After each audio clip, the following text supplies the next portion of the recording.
यीशु मसीह का पकड़ाया जाना।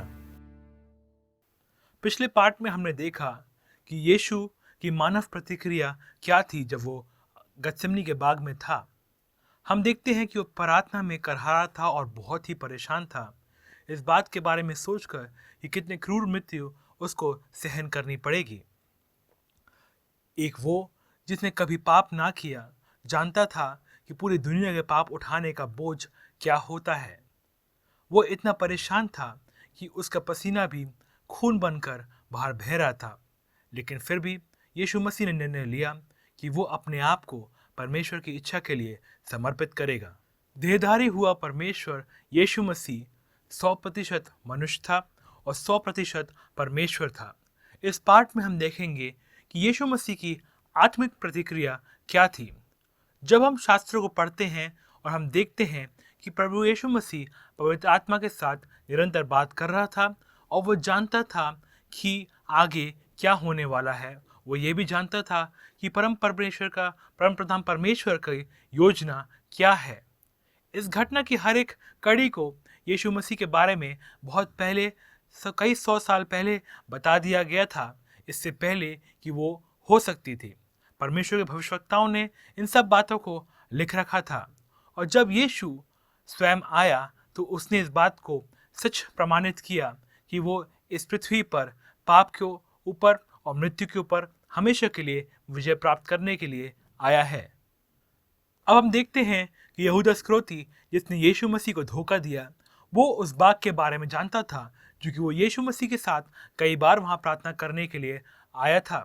तो ये यहूदा इस्करियोती अपने साथ कुछ सिपाहियों को लेके आया और साथ ही कुछ धर्मगुरुओं को भी साथ में लेके आया जिन्हें महायाजक ने भेजा था और कुछ फरीसियों को। वो अपने साथ मशालों को लाए थे और कुछ हथियारों को भी। अब धोखा देने वाले यहूदा इस्करियोती ने उनके लिए एक चिन्ह बनाया था और कहा कि तुम उस व्यक्ति को पकड़ना जिसे मैं चूमूं। तो जब वो यीशु मसीह के पास आया तो वो तुरंत यीशु मसीह के पास गया और कहा, हे रब्बी, और से गले मिलके उसे चुम्बन दिया। यीशु मसीह ने उससे मिलकर उसे उत्तर दिया, तुम जो करने आए हो वो करो मेरे दोस्त। उस समय हम देखते हैं कि एक प्रथा थी कि जब भी मनुष्य एक व्यक्ति एक दूसरे से मिलते थे तो वो एक दूसरे को दोनों गालों पर चुम्मा देते थे। ये दोस्ती की एक निशान थी, ना कि धोखा देने की। पर हम देखते हैं कि उस अंधेरे में जहाँ पे सिर्फ मशालें थीं, इस चिन्ह ने इस बात को दर्शाया कि वो सही आदमी को पकड़ रहे हैं। इसकी जरूरत हालांकि नहीं थी क्योंकि यीशु मसीह ने खुद को वहां प्रकट करके बोला कि हाँ, मैं यीशु हूं। यीशु मसीह जानता था उसके साथ क्या होने वाला है, फिर भी वह आगे बढ़ा और उनसे पूछा, तुम किसे ढूंढ रहे हो? उन्होंने कहा, नासरत की यीशु को। यीशु मसीह ने कहा, हाँ, मैं ही वही हूं। जैसे ही उसने कहा कि हाँ, मैं ही वही हूं, वो थोड़ा पीछे हट के गिर गए। यीशु मसीह ने फिर से उनसे पूछा कि तुम किसे ढूंढ रहे हो? उन्होंने कहा, नासरत के यीशु को। यीशु मसीह ने फिर से उन्हें उत्तर दिया कि मैं तुमसे कह रहा हूं कि मैं वही हूं।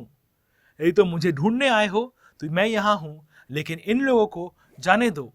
उसने ऐसा इसलिए कहा ताकि वो शब्दों को पूरा कर सके जिसमें कहा गया है कि मैंने उनमें से एक को भी नहीं खोया है जिन्हें आपने मुझे दिया है। यूहन्ना 18:2-9।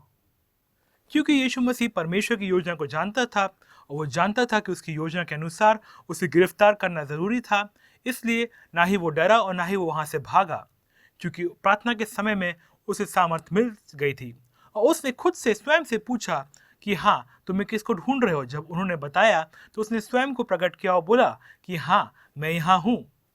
जब उसने उत्तर दिया कि मैं वो हूँ, तो हम ना केवल यहाँ देखते हैं कि वो सिर्फ ये नहीं कह रहा था कि मैं वो हूँ जो तुम मुझे ढूंढ रहे हो, बल्कि वो उस बात को दोहरा रहा था जो कि याहवे यहोवा का नाम है, मैं हूँ। और हम देखते हैं कि यही बात एक बार पुराने नियम में भी हुई थी जब मूसा को परमेश्वर ने मिला था उस जलती झाड़ी में। इस घटना को और भी रोमांचक बनाने वाली घटना यह है कि जब परमेश्वर ने मूसा से कहा था कि मैं हूं, तो मूसा मुंह के बल गिर गया था। और यहाँ पे देखते हैं कि जब यीशु मसीह ने परमेश्वर का नाम लिया और कहा कि मैं हूं, तब वे भी गिर गए।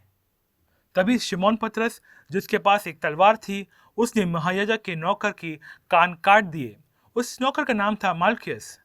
यीशु मसीह ने पतरस को आज्ञा दी, ये अपनी तलवार को अलग कर दो। क्या जो प्याला मेरे पिता ने मुझे दिया है वो मैं ना पीऊं?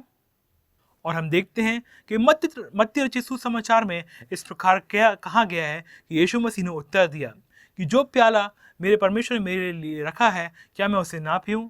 अगर मैं चाहूं तो मेरे पिता चाहे तो वो हजारों स्वर्गदूतों को यहाँ अभी के अभी भेज सकता है, तो क्या मैं इन सब से बचाया नहीं जा सकता? लेकिन मैं इसलिए कर रहा हूं ताकि वचन का पूर्ण हो जाए कि जैसा लिखा गया था वैसा ही हो।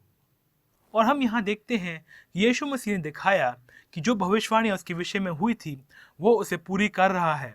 यीशु मसीह ने यह भी बताया कि वो अपने चेलों के लिए भी चिंतित था और उनकी रखवाली करना चाहता था। इसलिए वो चाहता था कि उनमें से एक भी पकड़ाया ना जाए। इसलिए उसने कोशिश की और ये निश्चित किया कि उन्हें भी यीशु मसीह के साथ पकड़ा ना जाए। जब पतरस ने मालकुस का कान काटा तो यीशु मसीह ने पतरस को याद दिलाया कि उसका राज लड़ाई झगड़े से नहीं आएगा बल्कि प्रेम से बढ़ेगा। और इसलिए यीशु मसीह ने मालकियस का कान छूकर उसे चंगाई दी। और हम देखते हैं यीशु मसीह की ये आखिरी चंगाई थी जो उसने मानव रूप में यहाँ पे दी। और हम देखते हैं कि यीशु मसीह चाह रहे थे कि उनका राज प्रेम से बढ़े, ना कि लड़ाई झगड़े से। और यदि अगर वो लड़ाई झगड़ा होने देते तो उनकी बताई गई हर एक बात गलत होती। तब यीशु ने उसे पकड़ने आई भीड़ से कहा, क्या मैं कोई विद्रोह कर रहा हूं कि तुम मेरे प्रति तलवारें लेके मुझे पकड़ने आए हो? प्रत्येक दिन मैं मंदिर में था और लोगों को सिखा रहा था, तब तुमने मुझे गिरफ्तार नहीं किया, बल्कि अब तुम इसलिए कर रहे हो क्योंकि भविष्यवक्ताओं की कही गई सारी बातें पूर्ण हो पाए। और उस समय सारे चेले उसको छोड़कर भाग गए। मत्ती 26:53-56। यीशु मसीह ने इस प्रकार आई हुई भीड़ और उनके अगुओं से बात की और उन्होंने उन्हें याद दिलाया कि हर बार जब वो सब लोगों के सामने मंदिर में सिखा रहे थे तो क्यों नहीं उन्होंने उसे गिरफ्तार किया, बल्कि उन्होंने इस बात का चुनाव किया कि रात के अंधेरे में वो इस गलत कार्य को अंजाम दे। यीशु मसीह ने साफ साफ बताया कि वो उन्हें अपनी स्वयं की इच्छा से पकड़वा रहा है। वो चाहता तो बहुत सारे स्वर्गदूतों को, यहाँ तक कि 72,000 से अधिक स्वर्गदूतों को बुला सकता था अगर वो अपने आप को छुड़वाना चाहता था, किंतु उसने ऐसा नहीं किया क्योंकि वो चाहता था कि भविष्यवक्ताओं द्वारा कही गई हर बात पूरी हो जैसा कि उनने ठीक ठीक कहा था। फिर वो सिपाही यीशु मसीह को पकड़कर अपने यहूदी नेता के पास लेके आए। वो सबसे पहले उसे अनानास के पास लेके गए जो कि कैफस का ससुर था। यद्यपि एक याजक की जो स्थान था वो हमेशा के लिए उसे मिलता था, लेकिन यहाँ पे हम देखते हैं कि रोमी शासन के द्वारा अलग अलग याजकों को नियुक्त किया जाता था जैसा कि वो चाहते थे। और उस समय अनानास नाम का व्यक्ति महायाजक था जिसको रोमी साम्राज्य ने वहाँ पर महायाजक के रूप में पेश किया था। और इस समय बहुत से लोग उसे अपना सच्चा अगुआ मानते थे। और हम देखते हैं कि कैफस जो था, जो कि अनानास का दामाद था, उसने ही यहूदी अगुओं को यह सलाह दी थी कि अच्छा होगा कि केवल एक मनुष्य मरे बजाय कि पूरा देश नाश हो जाए। बाइबल हमें बताती है कि उस समय वो एक महायाजक था और उसने ऐसी भविष्यवाणी की जो कि परमेश्वर के वचन की सत्य को बताती है। हालांकि उसको इस बात का आभास नहीं था कि वो क्या कह रहा था, क्योंकि कैफस का ध्यान केवल राजनीतिक मुद्दों पर था, ना कि दोषों से और ना ही किसी प्रकार के निर्दोष चीजों से था, बल्कि वो सिर्फ ये विश्वास करता था कि पूरा राज्य के नाश होने के बजाय केवल एक व्यक्ति मारा जाए। यह हम पाते हैं यूहन्ना 11:50 में। और हम देखते हैं कि कैफस को ये पता नहीं था वो क्या बोल रहा है, परंतु पवित्र आत्मा उसके द्वारा बात कर रहा था। और इसका ये मतलब हम देखते हैं कि वो ये दर्शा रहा था कि यीशु मसीह पूरे लोगों के पापों के लिए मारा जाएगा।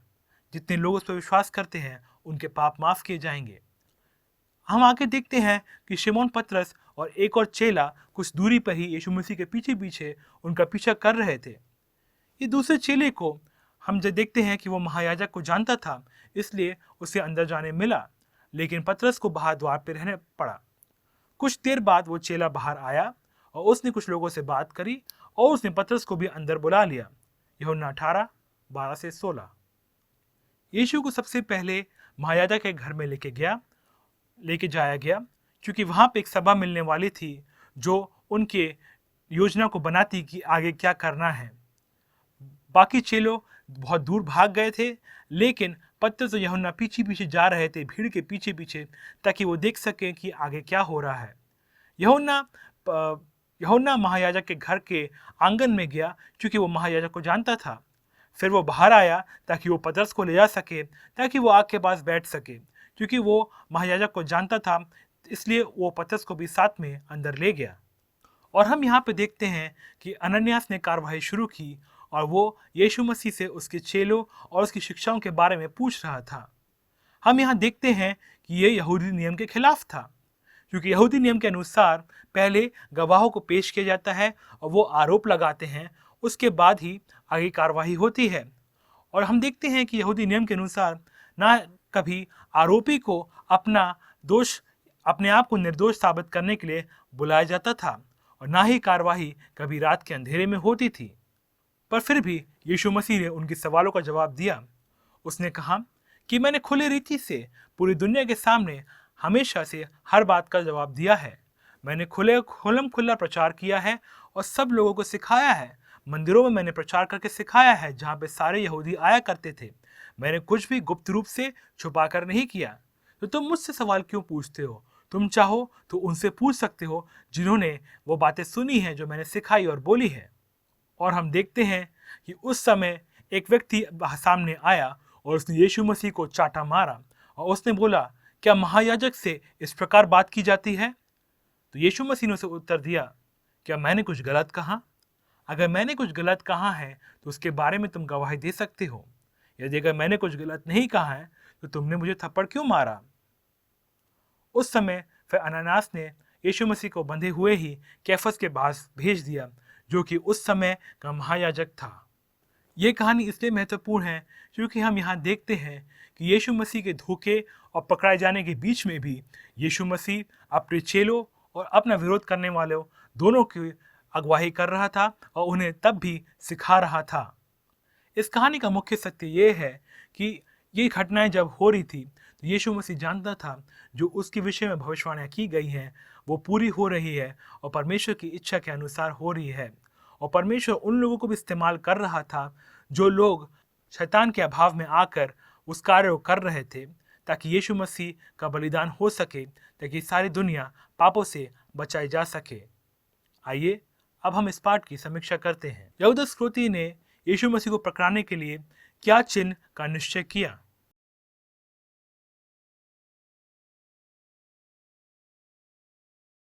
यदि आपने उत्तर दिया कि यहूदा इस्करियोती ने यीशु मसीह को पकड़ाने के लिए चुंबन का चिन्ह का निश्चय किया, तो आप सही हैं। यीशु मसीह की पकड़ाए जाने के बाद उनके चेलों की क्या प्रतिक्रिया थी?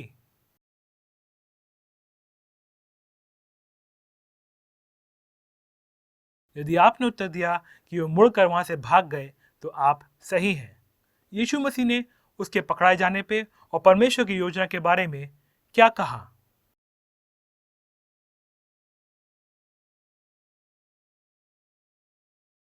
यदि आपने उत्तर दिया कि यीशु मसीह ने कहा कि शास्त्रों में इस प्रकार लिखा है और जैसा परमेश्वर के वचन में लिखा है वैसा पूरा होना जरूरी है, तो आप सही हैं। इस पाठ के लिए आपका गृह कार्य ये है कि आप इस कहानी को कई बार सुने और इसे अपनी स्मृति से बता सकें। फिर इसे किसी ऐसे अन्य व्यक्ति को बताएं जिसने इसे पहले कभी ना सुना होगा। बताने के बाद आप उनसे इस प्रश्न को पूछ सकते हैं कि यीशु मसीह का ध्यान किस और पे था या किस बात पे था जब वो इस घटना के द्वारा जा रहा था। इसका उत्तर ये है कि वो परमेश्वर की उस योजना के बारे में सोच रहा था जो कि उस समय पूरी हो रही थी। और मैं समझता हूँ कि उस समय वो बहुत ही खुश था और आनंद मना रहा था, क्योंकि वो हम सब से बहुत ज़्यादा प्रेम करता है।